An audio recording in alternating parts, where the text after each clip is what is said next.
할렐루야, 살아계신 하나님께서 이 시간도 우리와 함께 하시고 하늘의 신령한 은혜를 부어주실 줄 믿습니다. 오늘은 믿음의 야성을 회복하라 22번째 시간으로 믿음의 빌드업이란 제목으로 하나님 말씀 증거하도록 하겠습니다. 어떤 분이 결혼식 주례를 하는데 1분 정도 걸렸다고 합니다. 보통 결혼식 주례를 하면 짧아야 10분 정도 합니다. 길게 하면은 20분 정도도 걸리고요. 그런데 1분짜리 주례를 했다는 겁니다. 이 주례자가 올라가서 그러더랍니다. 여러분들 결혼식장 많이 가보셨죠? 주례사 많이 들어보셨죠? 신랑과 신부 잘 사시기 바랍니다. 기도하겠습니다. 이렇게 했답니다. 아주 짧지요? 그리고 이 짧은 주례에 모든 하객들, 그날 온 하객들이 다 큰 은혜를 받았다고 합니다. 짧지만은 더 설명이 필요 없는 한마디지요. 신랑과 신부가 잘 살면 되는 거 아닙니까? 잘 살면 되는 거죠. 신앙생활도 마찬가지라고 생각합니다. 늘 승리하면 됩니다. 잘하면 됩니다. 잘 믿으면 됩니다. 설교도 1분짜리 주례처럼 해도 핵심은 전달이 될 것 같습니다. 제가 여기 이렇게 서서 여러분들 보면서 말하는 겁니다. 여러분들 교회 오래 다니셨죠? 설교 많이 들으셨죠? 신앙생활 잘 하시면 됩니다. 기도하겠습니다. 이러면 되지 않을까요? 여러분, 그런데요. 이 신앙생활 잘하면 되고 늘 승리하고 잘 믿으면 되는데요. 보통 어떤 패턴이 많습니까? 승리했다가 패배했다가 승리 패배 승리 패배 업앤다운 업앤다운 이런 게 많지 않습니까? 이 여호수아와 이스라엘 백성이 늘 잘 믿고 늘 승리했습니까? 우리가 여호수아 6장과 7장을 살폈는데요. 6장과 7장은 완전히 극과 극의 내용입니다. 여호수아 6장에서는 대승리를 거뒀는데 여호수아 7장은 대패배를 했습니다. 우리 삶이 이렇게 승리 패배 승리 패배 업앤다운 업앤다운 이런 사이클의 반복이면 안 되겠죠. 그래서 오늘은 이것을 극복할 수 있는 믿음의 빌드업에 관해 말씀드리려고 합니다. 저는 축구를 좋아합니다. 요즘 축구는 이 빌드업 축구라는 말을 많이 합니다. 과거에 우리 한국 축구 보면은 뻥 차는 축구였습니다. 골키퍼가 그냥 멀리 뻥 차면은 그걸 받아서 상대방 골문에 집어넣는 단순한 축구였습니다. 그런데 이게 별로 좋은 축구가 아니었습니다. 골키퍼가 멀리 뻥 찼는데 상대방이 골을 잡으면 기습을 당할 수가 있거든요. 그래서 뻥 축구 대신 빌드업 축구를 발전시키게 되었습니다. 세계 최강 빌드업 축구팀 그러면은 영국 프리미어리그에 속한 브라이튼이라고 합니다. 먼저 이 골키퍼가요, 가까운 수비수에게 볼을 패스합니다. 그러면은 조직적인 쇼패스를 통해서 상대팀의 압박을 벗어납니다. 그리고 계속 공격의 기회를 만들어서 상대팀 골문에 골인을 시키는 겁니다. 이 브라이튼은 이렇게 빌드업 축구를 하기 때문에 골을 많이 넣는 팀입니다. 이 조직적이고 안정적이고 구경만 해도 배울 점이 많은 경기를 합니다. 이런 빌드업 축구를 하려면은 선수 개개인의 기본기가 좋아야 되고 선수만 좋아서는 안 되고요. 감독의 전술도 좋아야 합니다. 그래서 우승을 원하는 선수는 돈 많이 주는 팀에 가는 게 아니라 감독이 훌륭한 팀을 선택한다고 합니다. 며칠 전에 우리 한국이 브라질한테 5대0으로 아주 대패를 했죠. 이 감독의 전술이 좀 문제 있다 자꾸 그런 얘기를 하는 것 같습니다. 이 빌드업 축구를 하려도요, 선수만 잘해서는 안 됩니다. 이 팀이 중요하고 모두가 다 잘 맞아야 되겠죠. 신앙생활도 마찬가지 비슷하다고 생각합니다. 믿음의 빌드업이 중요한 겁니다. 그래야 우승을 할 수가 있겠죠. 승리를 많이 할 수가 있습니다. 그러려면은 성도 개개인의 기본기가 필요하고 또 빌드업을 잘하는 교회와 목사도 필요합니다. 저는 천성교회가 믿음의 빌드업을 잘하는 교회이고 또 여기 서 있는 신디어 목사는 교우들의 믿음을 잘 빌드업 시킬 수 있는 목사가 되기를 소망합니다. 제가 탁월한 목사라는 말은 아닙니다. 제 역할은 성경에 나오는 영적인 원리들을 성도들에게 잘 연결만 시켜주면은 개개인이 잘 적용하고 그렇게 하면은 놀랍게 변화될 거라고 믿습니다. 우리가 여호수아 6장과 7장을 통해서 이미 영적인 원리들을 살폈습니다. 원리들이 다 말씀 안에 나와 있습니다. 우리가 몇 주 동안 이거를 이미 배웠습니다. 다 알고 있죠. 알고 있는 각각의 원리들을 오늘은 연결시켜 드리는 걸 좀 하려고 합니다. 첫 번째 빌드업, 이 빌드업 원리는 성결과 순종입니다. 무기가 아니고 전력도 아니고 성결과 순종입니다. 이게 계속해서 여호수아에서 반복되는 핵심적인 주제입니다. 이 가나안에는 31개 도시국가들이 있었습니다. 그러면은 31번 31번의 전투 얘기가 나와야겠죠. 그런데 성결과 순종이 승리의 원동력이라는 걸 가르쳐주기 위해서 두 개의 전투를 예로 들었습니다. 나머지 29개 전투도 다 같은 내용이라 다 기록하면 성경책만 두꺼워지니까 두 개의 예만 들었습니다. 여호수아 6장의 여리고성 전투와 여호수아 7장의 아이성 전투입니다. 여리고성 전투는 대승리였지요. 여리고성 점령하기 전에 할례를 행하고 유월절을 지키면서 하나님 앞에서 성결에 힘쓰니까 하나님께서 힘을 주셨습니다. 그리고 하나님 말씀대로 6일 동안 여리고성을 돌고 7일째는 7바퀴를 돌았습니다. 침묵하면서 100% 순종했죠. 성결과 순종이 있으니까 기적이 나타났습니다. 여리고성 전투에서 대승리를 했습니다. 그리고 이제 여호수아 7장에서는 정반대 예를 들었습니다. 아이성 전투에서는 크게 패배했습니다. 패배의 원인이 무엇이었습니까? 아간의 범죄로 공동체가 더러움에 물들었습니다. 하나님 앞에서 성결을 잃었습니다. 그리고 여호수아가 불순종했습니다. 그러니까 패배하게 되었다는 것입니다. 패배의 원인이 조건과 환경이 아니었죠. 하나님 안에서는 조건과 환경이 중요한 게 아니고 성결과 순종이 있으면 승리하고 이걸 이루면 패배한다는 겁니다.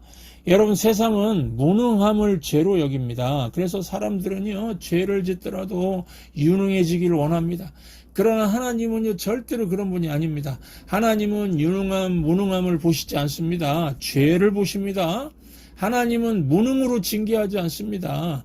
죄에 대한 징계가 있을 뿐입니다. 그러므로 우리가 진짜 두려워해야 할 것은 무능함이 아니라 더러운 죄입니다. 우리는 죄로 인해서 더러워지는 걸 두려워해야 됩니다. 디모데후서 2장 20절 21절을 보시면은 큰 집에 금그릇, 은그릇, 나무그릇, 질그릇이 있는데 주인이 어떤 그릇을 사용한다고 하죠? 디모데후서 2장 20절 21절 함께 읽겠습니다. 큰 집에는 금그릇과 은그릇뿐만 아니라 나무그릇과 질그릇도 있어 귀하게 쓰는 것도 있고 천하게 쓰는 것도 있나니 그러므로 누구든지 이런 것에서 자기를 깨끗하게 하면 귀히 쓰는 그릇이 되어 거룩하고 주인의 쓰심에 합당하며 모든 선한 일에 준비함이 되리라. 무슨 말씀입니까? 깨끗해야 쓰임받는다는 겁니다. 그러므로 저와 여러분은 깨끗한 그릇이 되기 위해 힘쓰시기 바랍니다. 여러분, 신앙의 싸움은 유능해지는 싸움이 아니라 죄와의 싸움입니다. 그래서 자녀들에게요, 유능해져라 이렇게 교육하는 건 성경적이지 않습니다. 죄와 싸워서 이길 수 있는 자녀가 되라고 해야죠. 죄의 유혹을 물리칠 수 있는 자녀가 되라고 해야죠. 잠자기 전에 하루 동안 지은 죄가 있으면 꼭 회개하라고 해야죠. 주일학교 예배 와서도 일주일간의 삶을 돌아보고 죄 지은 것 회개하는 것부터 가르쳐야 됩니다. 그래야 하나님 앞에 깨끗한 그릇이 되어서 쓰임받을 수가 있습니다. 저와 여러분도 마찬가지입니다. 우리 1세대의 사명은 교회의 타락을 막는 겁니다. 예수님께서 예루살렘 성전을 청소하시면서 뭐라고 하셨죠? 만민의 기도하는 집을 강도의 소굴을 만들었다, 이렇게 말씀하셨죠. 더러워졌다는 겁니다. 거룩함을 잃은 교회는 하나님께서 교회 간판을 떼십니다. 문을 닫게 하십니다. 그래서 저와 여러분은 교회가 거룩함을 잃고 타락하지 않도록 만민의 기도하는 집이 되도록 하는 사명이 있습니다. 호주 시드니에 있는 어떤 교회는요, 술집에 결국 팔렸답니다. 그런데 이 술집 사장이 교회 건물이니까 리모델링해서 하면은 좋은데 교회 그대로 술집을 오픈했다고 합니다. 그러면서 설교하는 강대상 자리는 1등석 자리로 제일 비싼 자리로 만들었답니다. 그리고 성가대 자리는 2등석 자리고요. 술을 서빙하는 웨이터, 웨이트리스는 성가대 가운 같은 걸 입고서 한답니다. 상상만 해도 좀 이상하죠. 그런데 사람들이 몰려와서 술을 먹고 그런답니다. 술 한 잔씩 마시면서 이 친구야, 옛날에 내가 이 교회를 다녔고 내가 저기 저 자리에서 앉아 예배했다 그런다는 겁니다. 제가 그 얘기를 들을 때 제 마음이 얼마나 너무 아프더라고요. 왜 교회가 그렇게 되었을까요? 거룩함을 잃어버리고 기도가 사라지니까 그렇게 된 겁니다. 우리 교회가 술집에 팔리는 상상만 해도 아찔하지 않습니까? 우리 1세대 부모님들 열심히 기도하시고 하나님을 깨끗한 마음으로 예배하시면서 타락을 막아주시기 바랍니다. 두 번째 빌드업의 원리, 기도와 말씀입니다. 우리가 지난 시간까지 다 배웠습니다. 기도로 길을 만들라, 말씀이 앞서가게 하라는 겁니다. 그러면 백전백승한다는 겁니다. 여리고성 전투하기 전에 기도했습니다. 여리고성 전투하기 전에 하나님의 말씀이 주어졌습니다. 이 성을 내 손에 주겠다 하는 하나님의 말씀의 축복이 있었습니다. 기도로 길을 만들고 말씀의 축복을 받고 나가니까 당당히 승리했습니다. 그런데 아이성 전투하기 전에는 기도하질 않았습니다. 아이성 전투하러 갈 때 하나님 말씀이 없었습니다. 자신의 경험만 믿고 나갔습니다. 그래서 대패하게 되었습니다. 여러분, 그래서요, 지금 새벽 기도도 안 하고 저녁 기도도 없는 사람 조심하라고 그랬죠. 눈앞에 아이성이 기다리고 있을지 모릅니다. 예.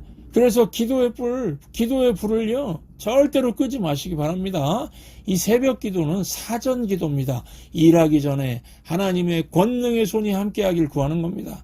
밤 기도는요, 사후 기도입니다. 일 마치고 하나님의 일하심에 감사하는 겁니다. 여러분, 기도는 전능자와 의논하고 상의하는 시간이죠.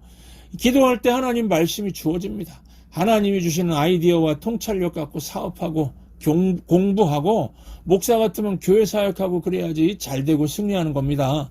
여러분, 기도 안 하면 뭘 할까요? 혼자서 쓸데없는 생각이나 하고 친구한테 전화해서 상의하겠죠. 자기와 수준이 비슷한 사람과 대화할 때 가장 큰 확신을 갖는답니다. 이 과잉 확신을 한답니다. 이거 맞아, 그거 대박 날 거야, 함께 투자하자, 몇 배 이득 볼 거야, 과잉 확신이 온다고 합니다. 그러다가 평생 모은 돈 날리고 관계도 깨져서 평생 원수가 되고요. 관계가 깨져서 혼자 아주 무지 외로운 인생 산다는 겁니다. 그러니까 기도로 길을 만들고 기도 가운데 하나님의 지혜와 말씀의 축복을 받고 사시기 바랍니다. 이게 최고로 잘 사는 길입니다. 믿음의 빌드업 4가지 요소 다시 정리합니다. 첫째, 기도로 길을 만든다. 둘째, 말씀이 앞서가게 한다. 셋째, 하나님 앞에서 성결하자. 넷째, 하나님 앞에서 순종하자. 이 빌드업을 이 그림처럼 생각해 보시기 바랍니다. 중앙에 굳건한 믿음이 있고, 굳건한 믿음이 세워지기 위해서는 기도로 먼저 길을 내야 되고 말씀이 앞서가는 거죠. 그리고 성결에 집중하고 순종에 집중하면은 반드시 승리하게 될 것이라는 겁니다. 자, 이제 이 빌드업의 틀을 갖고서 오늘 이 8장을 한번 보시면 됩니다. 이스라엘 백성이 무너진 상태 아닙니까?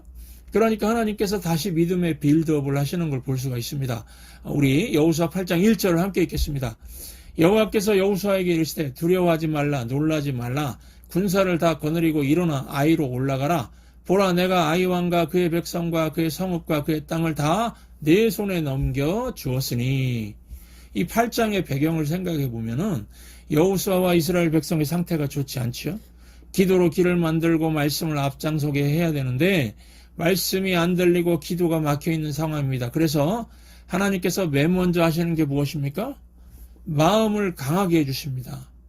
이전에는 대적의 마음이 높고 정신을 잃었는데 지금은 이스라엘 백성 자신들의 마음이 높고 정신을 잃고 두려움과 공포에 떨고 있습니다. 내가 두려움과 공포에 있다는 건 무엇입니까? 내가 무너졌다는 겁니다. 믿음의 빌드업이 무너졌다는 겁니다. 그러니까 하나님이 다시 찾아오셔서 제일 먼저 하시는 게 마음에 강하고 담대한 마음을 주시고, 이 상대는요, 원수는 반대로 놀라움과 두려움을 주시는 겁니다. 그러니까 이 기도가 가장 센 무기인 겁니다. 우리가 새벽마다 나와서 기도하는 이유가 무엇입니까? 기도하면 담대함이 생기고 자신감이 생기고 마음에 불이 붙습니다. 이상하게 확신이 옵니다. 하나님이 함께 하시면 능히 승리한다, 이런 확신이 옵니다. 기도 가운데 하나님께서는 이렇게 마음을 먼저 추스려 주시고 그 다음에 말씀을 들려주십니다. 하나님은요, 그냥 가게 안 하십니다. 말씀의 축복을 받고 가야 승리하거든요. 그러니까 말씀의 축복 없이 하루 시작하는 거는 바보지요. 하루 종일 헛수고 해봐야 소용없습니다. 말씀의 축복 없이 뭘 해봐야 문제만 생깁니다. 말씀의 축복 없이 무슨 싸움을 하겠습니까? 백전백패지요. 그래서 하나님이 무너진 이스라엘 마음을 다시 세우시는 작업을 하시고 나서 말씀을 주십니다. 내가 아이 왕과 그의 백성과 그의 성읍과 그의 땅을 다 내 손에 넘겨주었으니 지금 아이성에 올라가기 전인데 이미 넘겨주었다고 합니다. 이미 승리를 주었다는 겁니다. 신적인 완료지요. 그래서 우리는 승리를 위해서 싸우는 게 아니라 승리하고 싸우는 겁니다. 이미 다 주었다. 과거잖아요. 그러니까 승리에서 제일 중요한 요소가 무엇입니까? 말씀의 축복을 받는 겁니다. 그 다음에는 말씀 순종만 하면 그대로 되니까요. 그러니까 예배 때마다 여러분들 말씀의 축복을 받는 하나님의 거룩한 백성 되시기 바랍니다. 저는 여러분들이 한 말씀이라도 마음에 새기고 가도록 일주일 내내 열심히 기도합니다. 성령께서 여러분들의 마음을 열어서 하나님 말씀이 잘 새겨지도록 해달라고 막 기도합니다. 이 설교는요, 사람의 언변과 지혜로 하는 게 아니고 성령의 나타나심이 있어야 되거든요. 제가 기도를 충분히 하면서 설교하면요, 이상하게 여러분들 여기 눈빛이 살아 있습니다. 마치 스폰지처럼 말씀을 빨아들이는 그런 모습을 봅니다. 그러면서 제가 딱 느끼는 겁니다. 아, 하나님의 영이 지금 일하고 계시는구나. 말씀을 받는 모습이 보이거든요. 성령은 말씀의 영입니다. 말씀을 깨닫고 말씀의 축복을 담게 하시는구나. 이런 걸 보는 겁니다. 여러분, 유럽의 영국이나 프랑스 가면은요, 아름다웠던 교회들이 다 문을 닫았습니다. 이유가 무엇일까요? 말씀의 축복이 중단되었기 때문입니다. 지금 미국에 있는 교회들도 마찬가지입니다. 수정교회 얼마나 아름다웠습니까? 그런데 지금은 팔리고 없습니다. 그런데요, 교회 건물은 허름해도 하나님을 깨끗한 마음으로 사랑하고 하나님 말씀을 전하는 교회는 아직도 막 사람들이 몰려오고 부흥하고 있습니다. 척 스미스 목사님, 그 신무하신 갈보리 채플, 이 척 스미스 목사님은요, 창세기부터 계시록까지 쭉 연속 강해 설교하시고 쉽게 설교하시는 분인데, 이 사람들이 막 몰려옵니다. 이 교회 다니는 성도들은 내가 몇 년도에 등록했다고 안 하고, 내가 민수기 1장 때 등록했어, 나는 출애굽기 3장 때 등록했어요, 이렇게 말한답니다. 나는 신명기 5장이야, 나는 창세기 40장 교인이야, 막 이런답니다. 교인들이 말씀의 축복을 받은 거죠. 그러니까 몇 년도에 왔다고 안 하고 민수기 3장 교인이야, 이사야 53장 교인이야, 그런다는 겁니다. 여러분들도 오늘 말씀의 축복을 받아서 나는 이번 주는 여호수아 8장 1절의 사람이야, 이렇게 고백할 수 있길 바랍니다. 이제 설교의 결론을 맺겠습니다. 오늘 믿음의 빌드업 얘기를 했습니다. 여러분의 삶이 기도로 길을 만들고 말씀이 앞장서게 하는 인생을 사시기 바랍니다. 하나님 앞에서 성결하고 순종하시기 바랍니다. 그러면 하나님께서 뭐라고 하신다고요? I am your strength. 내가 너의 힘이 되어줄게. 하나님의 힘으로 이기는 삶을 살게 해주십니다. 여러분, 세상 눈치 보고 세상이 하는 대로 하면은 그거는 믿는 자가 아닙니다. 합리성, 상식으로만 사는 게 무슨 믿음의 삶입니까? 한번 생각해 보시기 바랍니다. 믿음으로 하는 게 뭐가 있나요? 공부를 믿음으로 했나요? 사업을 믿음으로 했나요? 결혼을 믿음으로 했나요? 진급을 믿음으로 했나요? 세상 사람은 고난이 오면 걱정하고 두려워합니다. 이거는 뻔한 인생이죠. 그러나 믿음은 다릅니다. 예측되지 않는 인생입니다. 아브라함은 99세의 나이에 자기 몸이 죽은 것 같음을 알고도, 몸이 애기 낳는 거엔 죽었죠. 그런데 자기 몸이 죽은 것 같음을 알고도 믿음이 약해지지 않았습니다. 자기 몸이 죽은 걸 모르고 사는 것이 아니었습니다. 알고도 기도에 길이 있었고 말씀의 축복을 받았기 때문에 상식과 합리성 앞에서 흔들리지 않았습니다. 결국 100세의 아들을 얻었습니다. 세상이 못하는 일 믿음이 해냈습니다. 믿음은요, 그 어려운 일들을 자꾸 해냅니다. 오늘 순별로 식사하시면서 할 일이 무엇입니까? 일주일간 믿음으로 해낸 이야기들을 하는 겁니다. 뻔한 세상 속에서 내가 믿음으로 살았습니다. 내가 믿음으로 충격을 줬습니다. 믿음으로 승리했습니다. 이런 걸 알리는 겁니다. 그게 교제고 그게 간증이죠. 이번 한 주도 저와 여러분들 믿음을 빌드업 시키시면서 믿음을 자꾸 사용할 수 있길 바랍니다. 그러면은 세상이 놀라고 뒤집히게 될 것입니다. 기도하겠습니다. 하나님 아버지, 믿음의 빌드업을 잘하는 크리스천 되길 원합니다. 기도로 길을 만들고 언제나 말씀이 앞장서게 하는 삶을 살겠습니다. 하나님 앞에서 성결하고 순종하는 삶을 살겠습니다. 우리의 길을 인도해 주시고 늘 승리하는 삶을 살게 해 주시옵소서. 하나님 아버지, 유럽의 수많은 교회들이 무너졌고 미국의 교회도 무너지고 있습니다. 교회가 타락하고 거룩함을 잃을 때 한순간에 무너지는 것을 봅니다. 우리 교회가 거룩함을 잃지 않도록 죄와 싸우는 교회가 되게 해 주시옵소서. 예수님의 이름으로 간절히 기도하옵나이다. 아멘. 이곳에 임하신 하나님 나라, 가난한 마음